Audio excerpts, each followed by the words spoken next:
All right.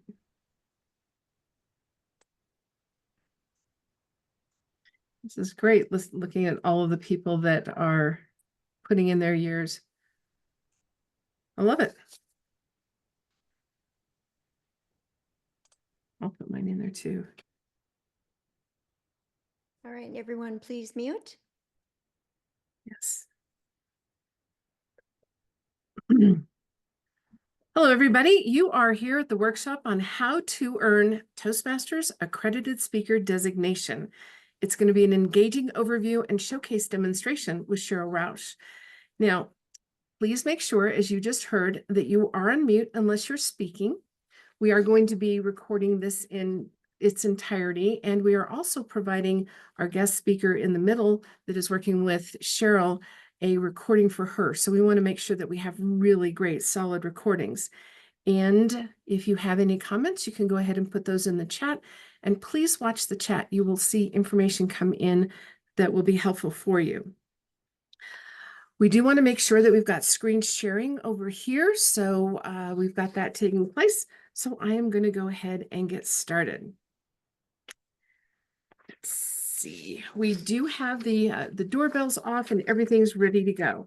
So let's get started. Are you already a paid presenter? Do organizations hire you to speak or train?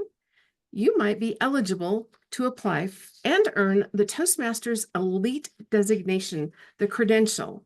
The Toastmasters International Accredited Speaker Program is designed for professional speakers who combine expert knowledge with mastery of the spoken word, making them sought-after experts in their respective fields. In this interactive session, we will overview the program rules, discover insights and suggestions for your journey to become a professionally paid presenter. So exciting. And we're going to participate, number 3, in a showcase demonstration. Judging and feedback session will be interactive. Guiding us through the process is one of our own members of As We Speak Toastmasters, Cheryl Roush, accredited speaker. She has been a member of Toastmasters since 1987. Yeah, there's a 19 in the front, where she went from crying through her icebreaker to 6 years later, entering and earning the Global Professional Speaking Awards. In 1993, as you heard, she was the youngest woman to earn the Accredited Speaker Designation, which was judged via an audio cassette and providing 6 various presentation styles. Since 1981, out of 146 countries, only 95 people have earned the credential, and Cheryl is number 28. She has mentored hundreds since then towards becoming professional speakers. With our special session, How to Earn Toastmasters Accredited Speakers Designation, let's welcome Distinguished Toastmaster Cheryl Roush. Woo, woo, woo, woo.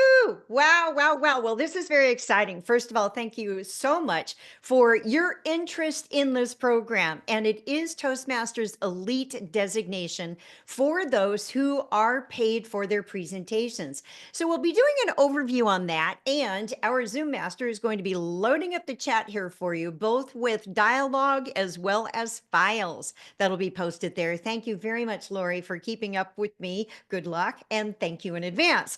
Right. And then if you miss any of the documents, there's only one which is not posted online, and I'll indicate which one that is. The other ones, you could click on the links and go to those for yourself. So let's get started here with the official documents. And you can download these from Toastmasters.org, or you can do a search inside of the website regarding accredited speaker. So often I'm asked straight away, it's like, well, what's the benefits of being an accredited speaker? Well, when you just heard a great introduction sample of that when you are one of the elite in the entire world, there are less accredited speakers as honored by Toastmasters International than there are of certified speaking professionals as honored through the National Speakers Association. It's that elite. Do you need to be a distinguished Toastmaster? No, we are going to be taking a look at what's the eligibility. Everything, pretty much everything that you need to know about the program is in the official handbook. So what I like to do is to tell you other things which are not included, including what are the judges really looking for, because it is a pass or fail designation. It is pass or fail at both levels, and there are two levels in which the judging occurs. So you are receiving the documents which are the most up to date as provided by Toastmasters International. So before you apply, here's a couple of things to think about. It's important to understand that the requirements and to make sure that you are equipped for a successful application. There are more disqualifications at stage 1 of the application part of the process than there is even in the second level.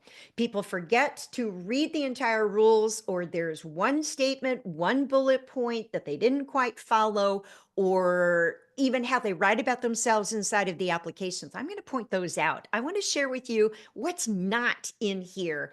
And our goal, any of the accredited speakers, our objective, our goal is to help you pass the first time. Now I did, but the record is held by Mohammed Shukri out of Bahrain. And he will candidly tell you what he did wrong each of the previous times. And that is the record. The second record before that was 7, and the person finally qualified the same year that I did in Toronto, Ontario, Canada, back in 1993.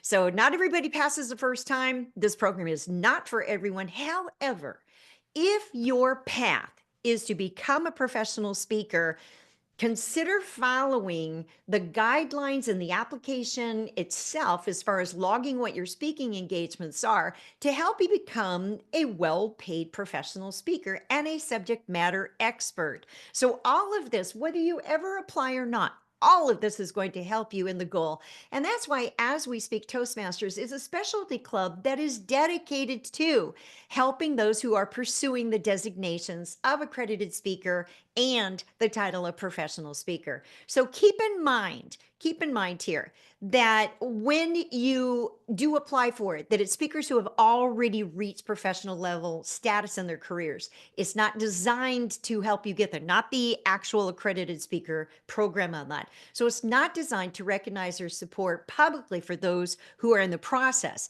And it's not a campaign. So I'll tell you immediately is that every person who applies can pass. It is not a contest. It is not a competition. It is a credential. So we want you to pass. Basic eligibility. 25 speaking engagements in a 3-year span. You can do that. Professional speakers would typically do 25, 50, 75 engagements each year in 1 year. So start setting goals. Go ahead and start writing some goals on a piece of paper. Now, of those 25, then this is I think it's a worthy transition that Toastmasters helps to accommodate here, is that you have a 3-year span in order to do that. And that of those 25 speaking engagements, you must receive payment or compensation. We'll break that down a little bit of the 25 engagements. Okay, so think 25, and please set your goal for all 25 are paid. All right. And then start. I know before the session, one of the questions was, how do you start setting your fees? You have to start someplace. I think my very first presentation was a 45-minute graduation commencement speech at a fashion institute in San Diego. And I remember it was $750. And I thought, I got paid for this. I got paid for having this much fun, because I also took an advanced Toastmaster with me, did a project out of one of the manuals, got paid for it, and he and I both got lunch. Oh, and it counted as an outside speech toward my 25 for the accredited speakers. So yes, you can do multiple purposes from one particular presentation. Unlike our standard presentations inside of our clubs, these are typically longer presentations that must go onto the application. 20 to 60-minute video presentation.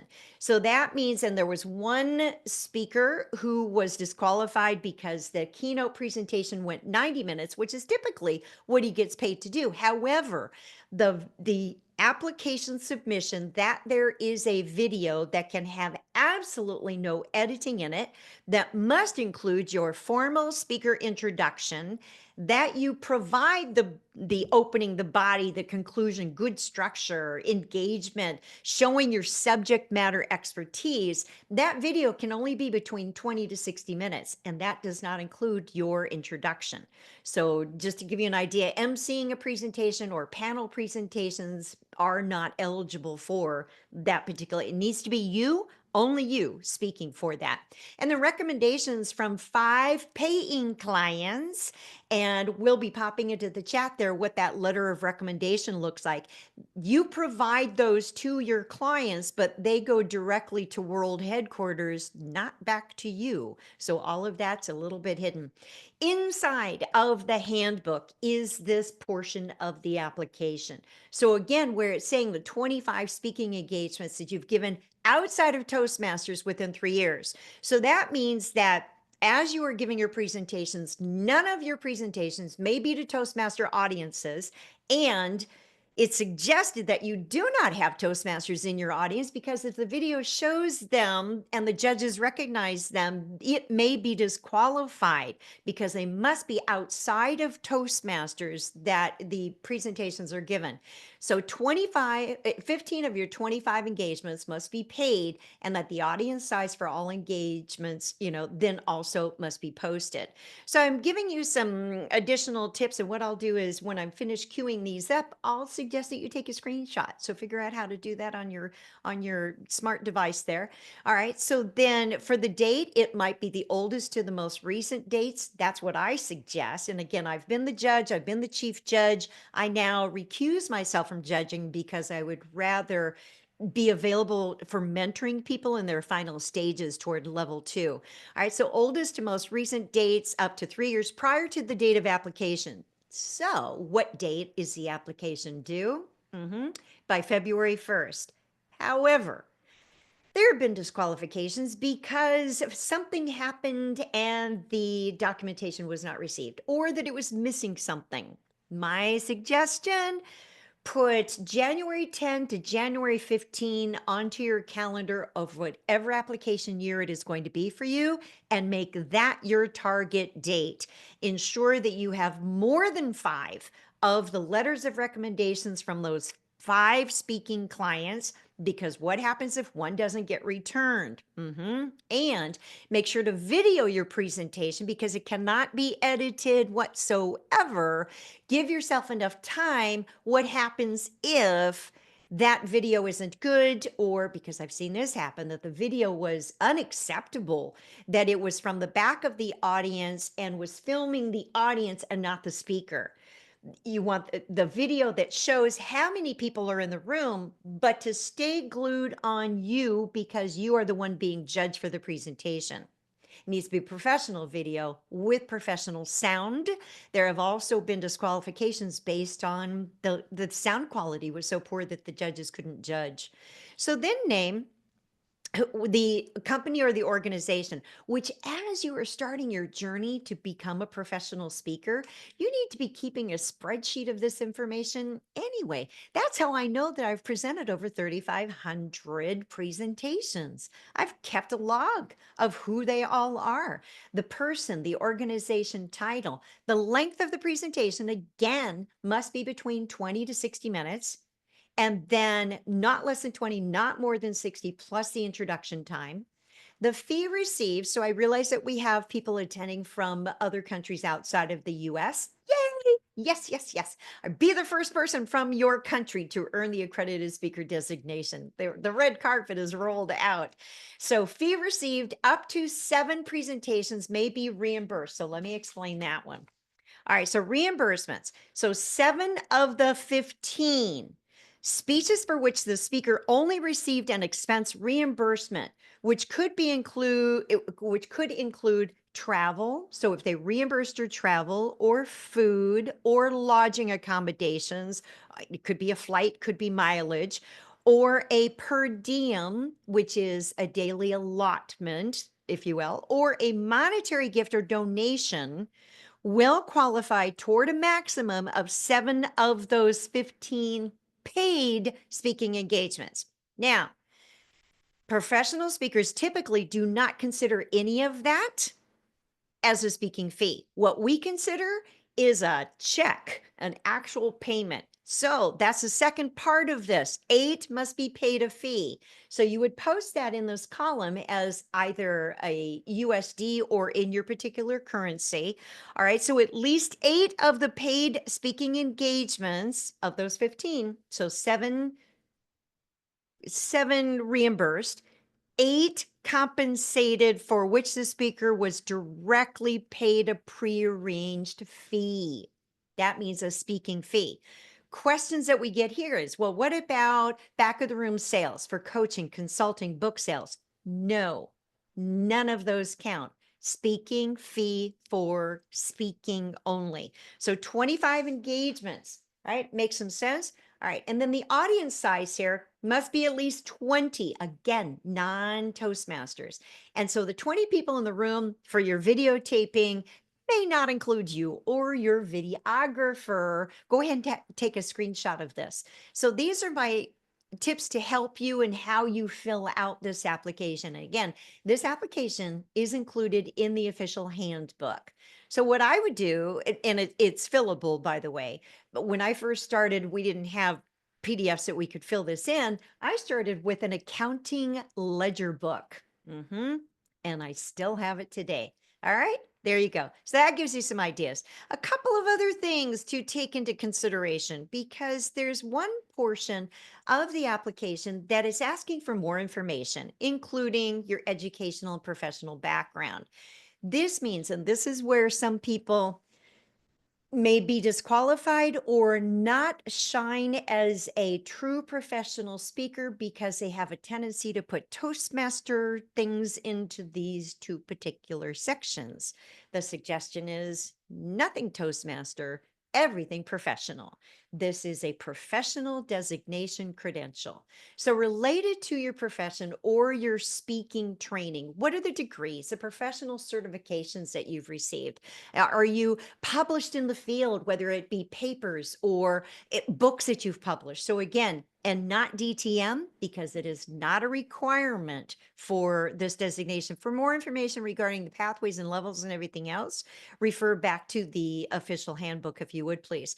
So special awards, again, professional, not Toastmasters. So nothing about being a contestant, a semifinalist, an area director, a division director, nothing of that sort related to your profession and or speaking or training. What are those awards and the titles? So my point is, yes, we love Toastmasters, and no, you don't put it into the application.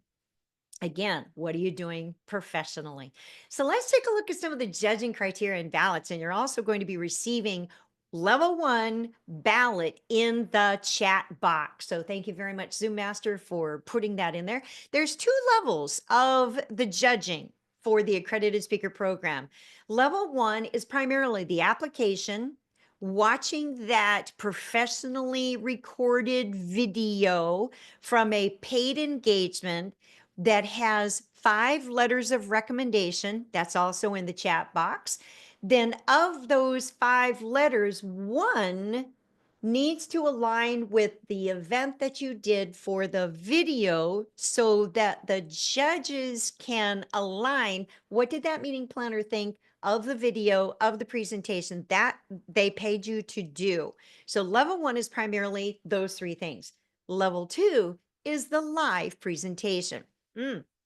All right. So if you're thinking, do these presentations on the application of those 25 all need to be live? No, they do not. Do they need to be different topics? It's suggested, but if your subject matter expertise is in one particular thing, they could all be related. Should they be for different organizations? Highly recommended. Can your job, if you are paid a salary as a teacher, count? No. Read the fine details inside of the official handbook. So these presentations, the 25, may be virtual, hybrid, or on site. For level 1, the video, strongly recommended that it's in front of a live audience. I don't think that that's absolutely critical, though. It could be a hybrid. If it's virtual, then make sure at some point that you're showing the gallery and that there are more than 20 people in addition to you that are involved, so you can show some proof. Level 2, with a live presentation, it's strongly recommended, and you will want to present at the international convention. And next year it will be in Philadelphia here in the United States.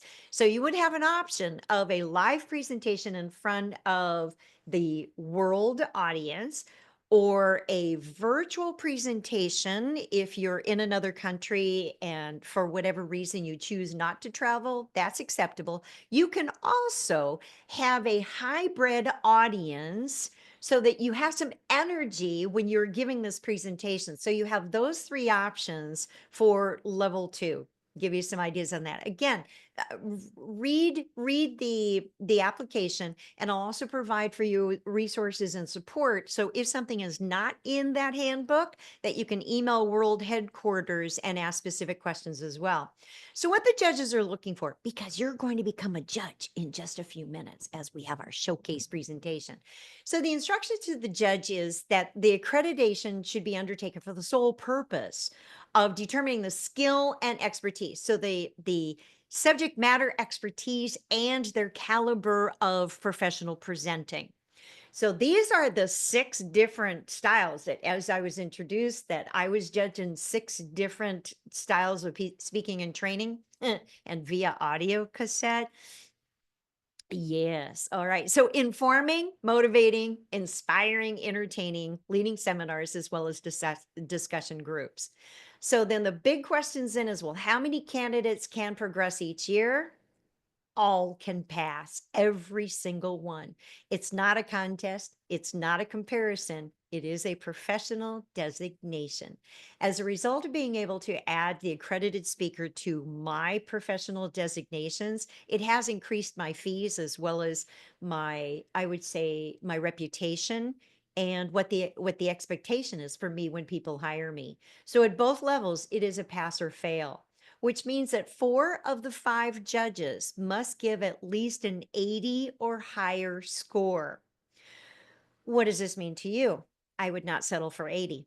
I would want to hit 90, 95, 98. That means that practice your presentation numerous times before you even give a video. Get some coaches who are really good at what they do. And ideally, have someone work with you who has earned whatever it is that you are going for. So for instance, if you want to compete and you want to be a contestant, then hire a world champion. If you want to earn accredited speaker, which is entirely different than competition or the world championship, then work with accredited speakers. That big, and I can tell you, people who have not passed the first time came back and passed the second time because they started getting mentoring from accredited speakers. What are the judges looking for? Bottom line, here's the questions that we're asking and we're thinking. Would you hire this speaker? As we're watching everything, would we hire this speaker? Would we hire you? Would we refer you? And we want to say yes. Would I pay to be in your audience? I really want to. And would I want to speak on a program with you? I want to say yes. That's what the judges are really looking for. All right, so take a look at the ballot. This is in your chat box. And I think this is great because it's different than what the World Championship is. You'll see that there are some commonalities, but boy, when it comes to the bottom line, it is going to be pass or fail. It's as easy as that. So here's what happens. After the candidate has given their 16, 17, 18-minute presentation where they've been professionally introduced without Toastmaster stuff, the exception to that is Verity Price, who did indicate in her in her introduction that she is the world champion and that particular year. That could not be avoided. Just popular, but it was one sentence. It wasn't all about Toastmasters. It was one sentence and proceeded from there. This is the toughest thing because then after they have given their presentation, the judges, and I was a strong advocate for this because 1 minute to judge a credential is not the same as 1 minute of silence for the contestants. So we did, and the board of directors approved 2 minutes of strict silence in the room while the judges are marking their ballots and tallying their score, because this credential is that important to a speaker's career and confidence. I'll tell you that too. All right, so 2 minutes of silence, and then the next speaker is introduced. And at both levels, you may use audio visual, you may use slides, you may use props. You may do that. In the handbook, it indicates that if you are going to be using slides, they must be provided as a PDF of that slide deck provided in with your application. If you have a handout, let's say that you're doing a workshop, which does count, by the way. If you're doing an interactive workshop, that can be put onto your application. Then include a copy PDF of the handout. The judges want to see as if they were in your audience. They want to see what the audience was seeing so that they can take everything into consideration on it. Makes sense. So pass or fail. And then the ballots after the showcases are done, that the ballots are collected, there is a chief judge with Toastmaster International staff, and everything is determined. What judges are really looking for is your subject matter expertise. Is it worthy of being judged at the second level? So we're going to get ready here for our showcase. If you would take a moment, take a deep breath, because then I'll be introducing our showcase presenter with the title of her presentation, Coloring Outside the Lines with Your Money. All right, so get ready here.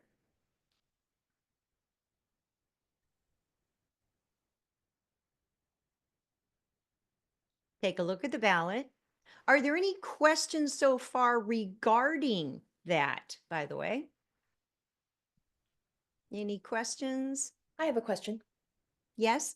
So if a And- client, oh, it's And this Rebecca. is Rebecca. Hi, Rebecca. Let me find you on my screen. Thanks. Go ahead.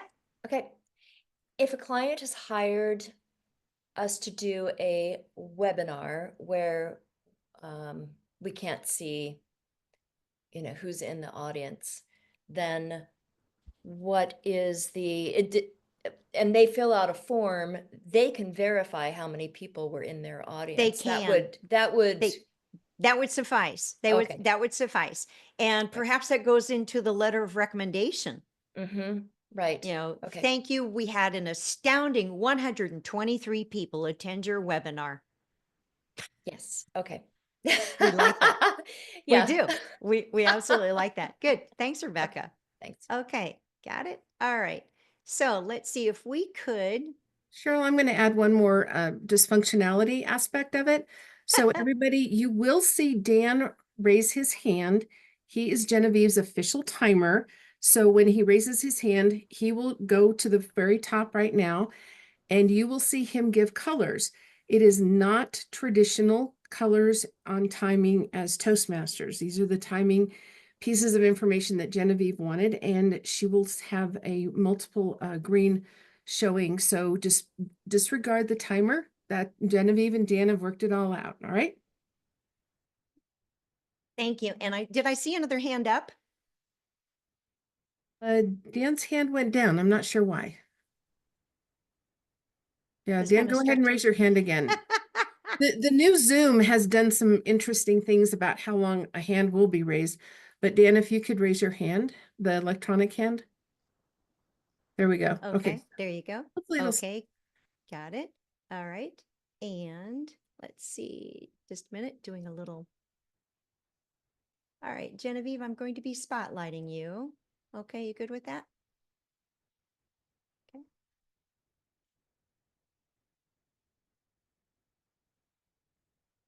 All right, take a deep breath, okay? And please, if you would, take some notes because we are going to be looking for giving her feedback after this in the round robin of what are her strengths? What suggestions would you suggest for this? Because this is an abbreviated session from what she would normally do. And as you're listening to the great content that she is providing, think about what groups you could suggest that she speak to. All right. Are you ready for a new relationship with money? What kind of future do you want to create with your money? And what are some practical ways to use your money to care for the world? In this engaging message, you will discover new ways of thinking about money and practical strategies you can apply to your finances and to your personal growth. You will learn the impact of your personal money story, a new paradigm to create a healthy future for you and your world, and practical approaches to using your money to align with your values.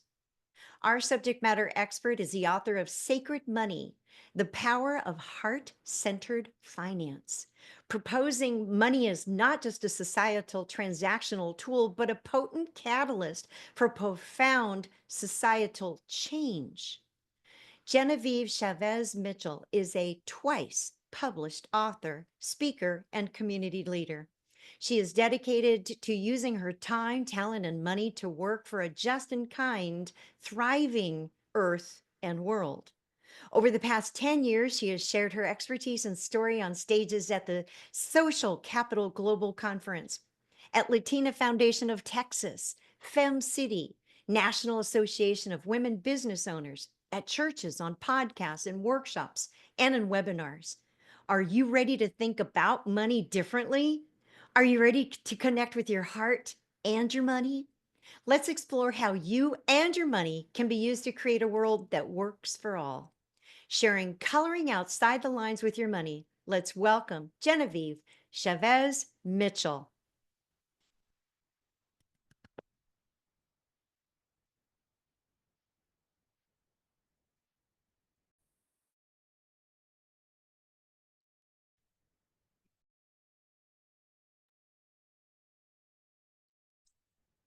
Picture this.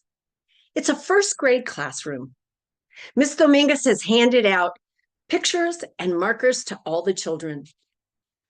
Oh, Rodney, that's great. Brittany, you're doing such a nice job. Look at those colors. Aren't those nice? Juniper, can you tell me what you're doing? Well, I'm coloring, Miss Dominguez. But you're not coloring the picture. But there's so much more space out here to color. What does it mean to color outside the lines with your money? What does heart-centered finance really mean? We are told by society to color inside those lines, to stay inside those boxes, to follow the rules. We're told to consent and conform and comply to the culture's beliefs about money. I say no, no, no, no. Let's color outside the lines. All of us, let's take a few minutes to think about how we might do money differently. And in coloring outside the lines, let's include in that space our neighbors and our beautiful Mother Earth. Each of us is an individual, special and unique. I know that about you, that you are an extraordinary individual with a big heart, or you wouldn't be here tonight. How many of us are still coloring inside the lines of the economics and finance that we've been taught? For example, the old idea that you are only as valuable as your bank account, or that profit is the only thing that matters. We know in our heart that that is not true. Let's get rid of that picture. So tonight, let's color outside the lines. And doing that, we're going to talk about changing your money story and using money for the collective good. We're going to talk about a new social paradigm, a heart-centered place to approach money as a society. And I hope that you'll also walk away with some practical ideas for your own personal money. So what does it mean to color outside the lines with our money? We each have a money story. Each of us comes from a background that taught us about money, our parents, our schools, our individual experiences. Do you remember the first time you got $1? Do you remember the first time you got paid for work? What is your money story? My money story grew up in a very loving Mexican-American family. But what I learned about money is that women didn't do money. Whenever my dad sat down at the kitchen table to pay the bills, everybody gave him wide berth, especially my mom. And it seemed that her job was to be as frugal as possible. So that's what I learned about being a woman. Be super frugal. Worked pretty well. And then I got married. And I married this marvelous man who also happens to be a certified public accountant. Guy, how cool is that? And so I was able just to give all our money stuff to him. And it worked for a while. Actually, it never worked great. He always wanted me to figure out this whole money thing. But finally, I realized that not only was it wasn't working for him, but it wasn't working for me. I didn't take charge of my money and my responsibilities in being involved with our money. I didn't take responsibility for our decisions, and I was unwilling to sit down and look at what we were doing with our money. That all changed a while ago, but certainly for the last 15 years, I went from being what I say, I went from being a money dummy to a money steward. And I did that through lots of hard work. I mean, this was not an easy task. I taught myself financial literacy. I sat down and we renegotiated our relationship as husband and wife as we worked through our money issues. And I had to learn. It was work to come into my own money sovereignty. But now I can say that I am working and thinking and using my resources to help create a just, kind, thriving, sustainable world. That's my money story. And what's your money story? What's your money belief? How did you grow up? How were you taught about money? Now, I know that money can cause anxiety and pain and shame, but talking about that and working with that can bring you a lot of peace. Have you been avoiding money? Avoiding dealing with money because you believe that money is bad, or that people that have money are bad? Or did you grow up in a family that told you that having money would make you, and you must be unhappy? Or was your experience that you had to have certain possessions and certain amount of money to keep up with the Joneses? Where did you find your money story?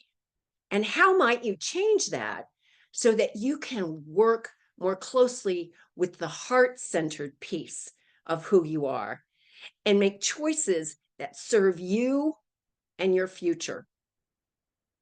Well, my suggestion is that you write your money story and work with your money story and visualize the kind of world that you want for yourself and for your future and for the greater future.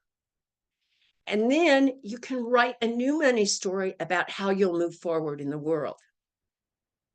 One of my clients grew up with her father telling her that rich people were bad. They were bad people. Now, in her heart, she knew that wasn't true. But every time she thought about getting more money, making more money, or having more money, she was afraid of becoming a bad person. We worked with her story, and eventually she went into a very thoughtful place where she created the story of floating down a river. And every time she had a monetary need, she would pull off the river, and that need would be met, often by people who had money.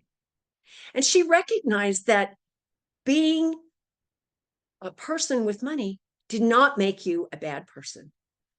Changed her view of the world and allowed her to really flourish.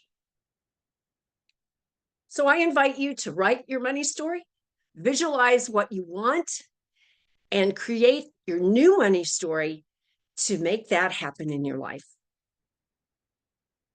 Another place that we can do that is to think about the purpose of capital. This is a chance to color outside the lines as a society. Since before the Industrial Revolution, what has been the purpose of capital? To make more capital. How is that working in this world these days? We've been operating in a system where it's all about profit and greed and accumulation and a capitalist focus on more, bigger, better, faster. Is that the kind of society we want to live in, work in, raise our kids in? I mean, think about it. In the current capitalistic system, a tree is worth more dead than alive, economically. But think about the richness of a forest full of trees and all the ecosystem that goes into creating that and having that stay alive. Isn't that more important than a dead tree? Unless we're trying to build a sustainable world and do that sustainably. I would like to propose that we move from the me, more, mine, greed accumulation to a paradigm that allows the us, the we, the collective, the community to be part of the equation of how we treat the earth and our future. This kind of paradigm honors Mother Earth and protects Mother Earth, not just consuming. It recognizes our interdependence and our interconnectedness. There's a richness there that doesn't have economic value, but it's what matters. If we look at this paradigm, we understand that we have the opportunity here to respect and safeguard the common good, that common good of air and water and soil and Mother Nature. And this paradigm allows for a long view. It's not just next quarter's earnings. It's for us and the future. How might we do that? Well, we need to color outside the lines. We need a different way of doing money. I'll tell you, there's I don't know if you've heard, but there is what's called the Great Wealth Transfer that's coming up. It's $1 trillion wealth transfer from 68 to 84 trillion dollars, not million, not billion, trillion dollars that are going to be moving from the baby boomers to the Gen X and millennials. How are we going to use that money?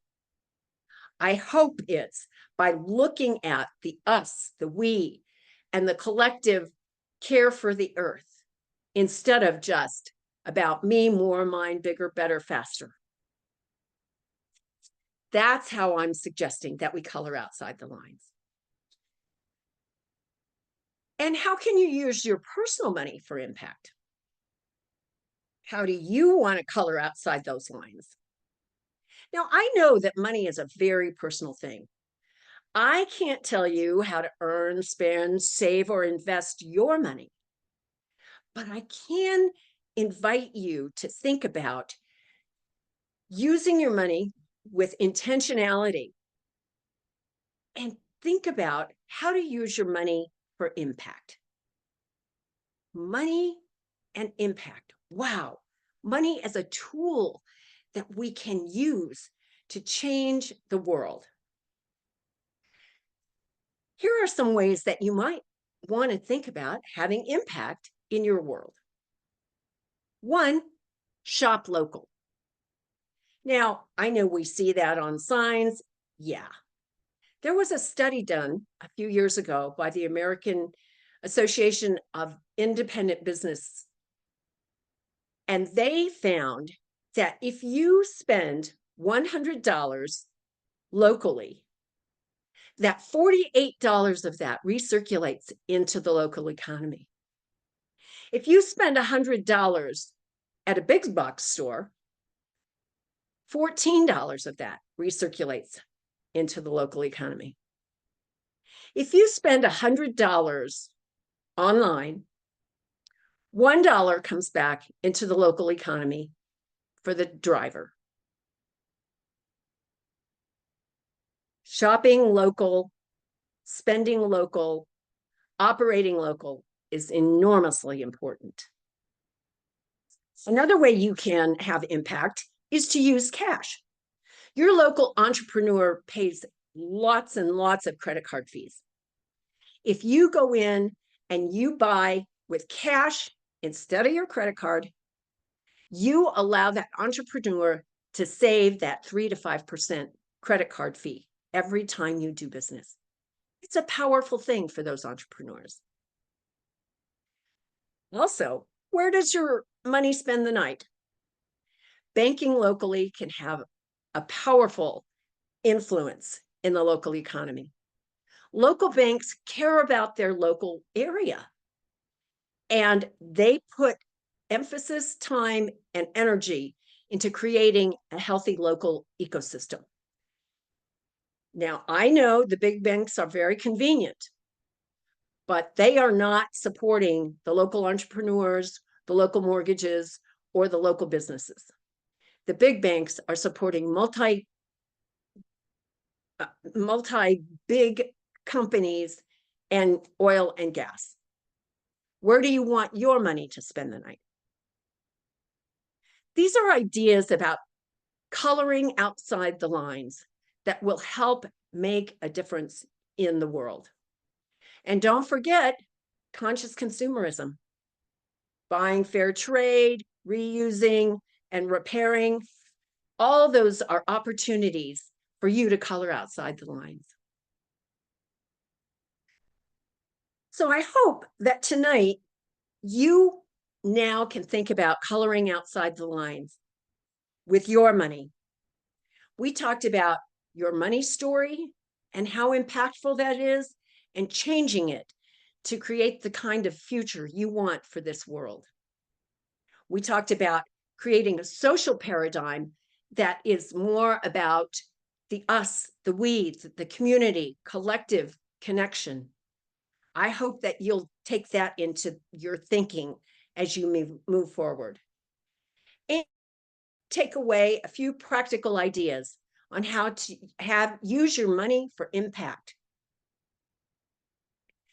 Helen Keller once said, "The best things in life and the most beautiful things in the world cannot be seen or touched. They must be felt with the heart." I invite you to go into your heart and find the place where you want to use your money differently So how will you color outside the lines with your money?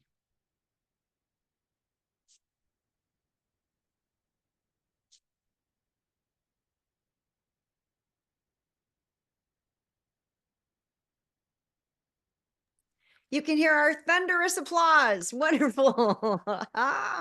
Thank you, thank you, thank you. Woo, I love it. All right, oops, let's see.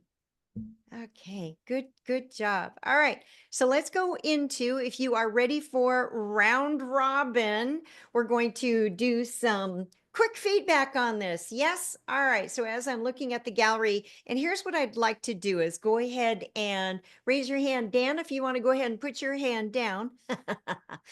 All right, and then raise your hand if you have some feedback. This is what we are looking for, is what are the strengths? What are Geneviev's strengths? Genevieve's strengths, as well as suggestions for improvements. And then if you would pop into the chat, would you hire or refer this speaker into what groups? All right, so I'm looking at the gallery here, and let's go ahead and get some quick unmutes. What are strengths? Yes, Norm, go ahead. Unmute yourself and please speak. Go ahead. Two things. One, I like the way you start out with picture this. Got us right in here.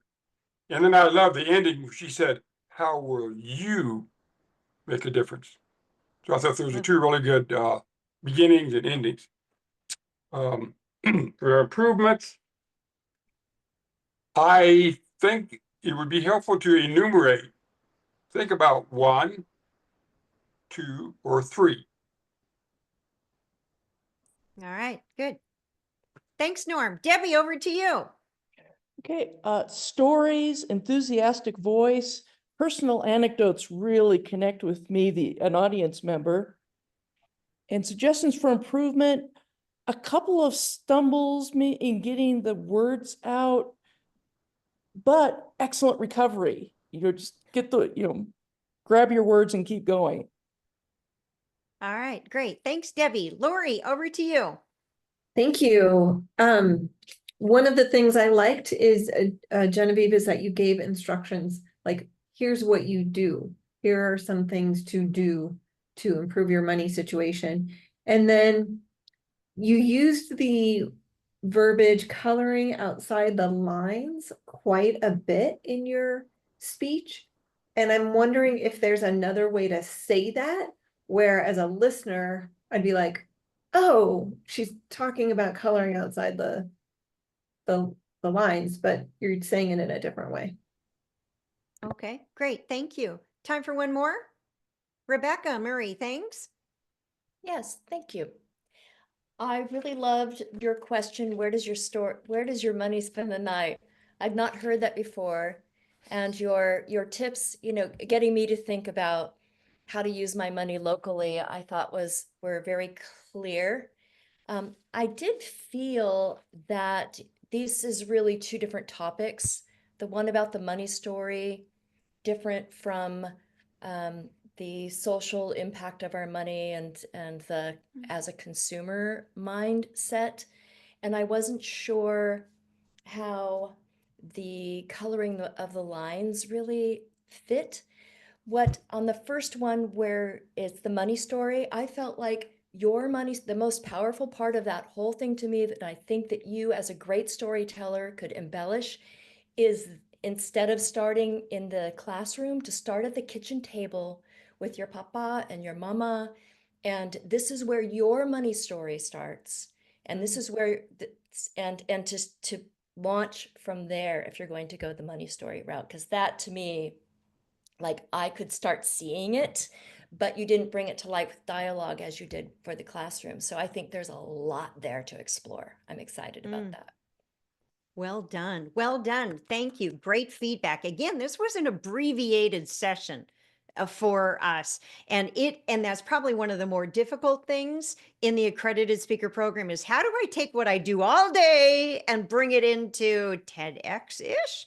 So thank you. In the chat, please give Genevieve some suggestions on what groups or organizations would be ideal for this, as we heard it, or as Rebecca said, 2 different presentations. So I think you've got more material there, but yeah, I love it. I love it. Genevieve, thank you. Thank you. Thank you.